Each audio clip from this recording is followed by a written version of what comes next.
Alpha. Men who defy social norms and firmly believe in their own self-control are known as alpha males. They view depression as a justification for everything that goes wrong in their lives and believe that perseverance is the key to success. Any man who's going to sit there and say, I'm struggling, he also needs to wake up and understand that if you're going to truly struggle to not click on a website, then you're going to deserve the terrible life you're going to live. Because of their discipline, they consistently push themselves to the utmost to accomplish their objectives in order to avoid being defeated by others. The brain rot includes a slang term called mogging, which is derived from the acronym AMOG, which stands for alpha male of the group. It describes a person acting domineeringly or intimidatingly toward another, usually with the intention of establishing their rank or power within the group. Backrooms. A 2019 4chan thread first mentioned the hypothetical idea of the backrooms. They are usually portrayed as an extra-dimensional realm with vast stretches of vacant chambers that can be accessed without, in certain cases, slicing through reality.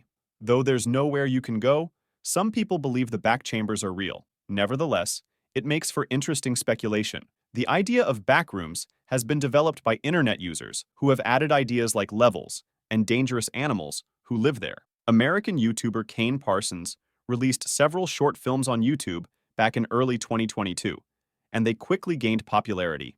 Beginning the brain rot by watching the cash cow channels that took use of kid-friendly characters to increase their awareness, all the while forgetting that their content isn't truly appropriate for that audience. It is also feasible to observe that while some films became extremely popular, they did not elicit many responses from viewers. There are two possible explanations for this. Either the audience lacks the option to share their reaction, or the video has been purchased views. Brain rot primarily affects children, who, instead of being scared or outraged by a horror short series, are drawn in by their favorite characters. Indeed, videos with the headline, "What if a kid enters a backroom?" have gone popular, and these are closely followed by videos featuring monsters like to Shrek, Playtime with Skibidi Toilet Poppy, Shake a Grimace, even Geometry Dash. Gooning.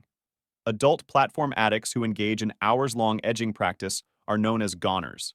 Yet neither do they want to, nor do they get the happy ending after weeks or months of trying. In essence, it depicts a person who is completely engrossed in this kind of video addiction and isn't motivated to break free from it. At this moment, the individual essentially appears to be a goofy, idiotic, or quirky person, hence the term goon.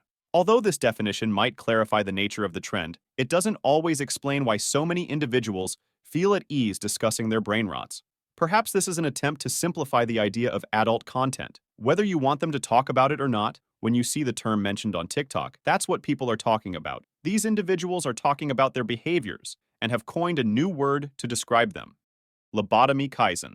Because there isn't any weekly manga content during a hiatus in the manga's publication, Jujutsu Kaisen enthusiasts tend to manifest during those times. The subreddit's typically insane subscribers go to previously unimaginable lengths of madness.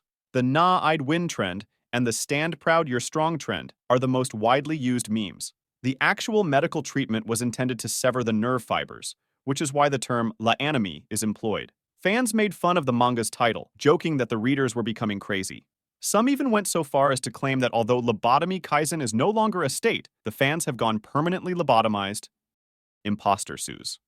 Thus, Sus is a colloquial phrase that came from the well-liked internet game Among Us. It's shorthand for suspicious, and it's frequently used to characterize something or someone that doesn't seem trustworthy or legitimate.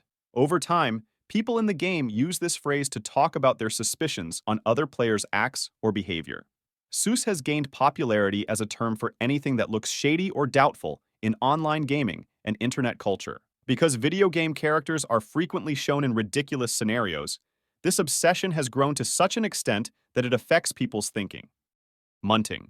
Munting is a pejorative phrase used to characterize someone as ugly. It describes an item or person as shattered, ruined, severely damaged, disfigured, or deformed, frequently to the point that it cannot be repaired or reversed.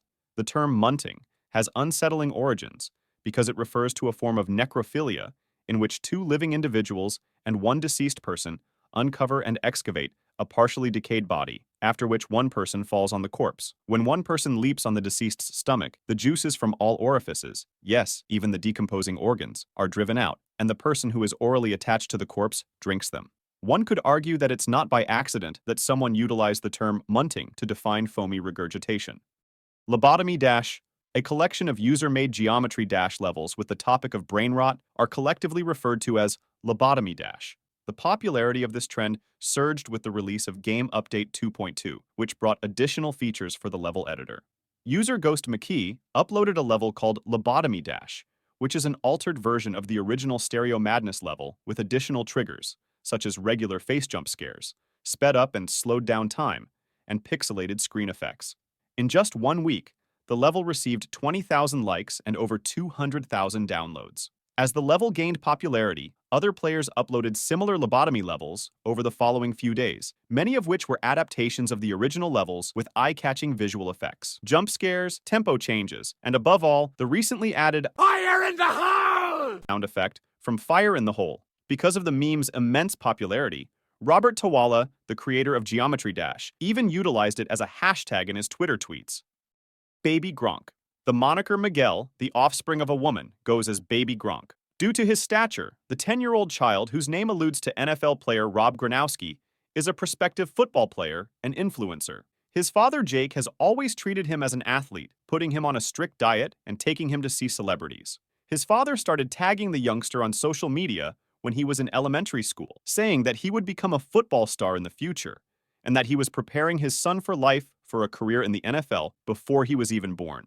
As if that wasn't enough among the child influencers, Big Justice, known for the "We're the Catco Guys" video made by him and his father, is also challenging Baby Gronk via online videos. He became extremely popular on social media immediately, especially thanks to Hoopify, who made a seemingly embarrassing video of Baby Gronk being rizzed by Livy Dunn when the two met in a collaboration video. Some argue that all of this leads to worldwide success and a high earning of money at a young age, almost leading one to believe that Baby Gronk could be more successful in life in the world of social networks than for a real career in the world of football. The real Gronk has had enough of this video, in which he proves that he is stronger and more talented than him. It is causing a genuine viral wave of material, fueled by parents' desire for fame and their want to see their kids succeed by introducing them to social media at a young age.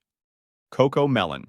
Cocomelon D is satiated. The primary issue these days is children's shows that need too much time spent in front of the television. The vivid color scheme and high saturation levels of Cocomelon lead to sensory overstimulation, which worsens the consequences on kids' cognitive development. One of the most concerning effects of Cocomelon's influence is the phenomenon of Cocomelon zombie kids, who frequently exhibit transgender-like symptoms when exposed to its content. These symptoms include hyperconcentration and agitation when the show is not playing, and when parents attempt to limit exposure. This dynamic style is meant to grab attention. Youngsters may behave irrationally and have clear symptoms of mood swings for extended periods of time. Since some episodes depict scenarios, there is also a chance of actual miseducation, where children's refusal to eat vegetables or wash their teeth has a negative impact on the behavior of the youngsters who observe them.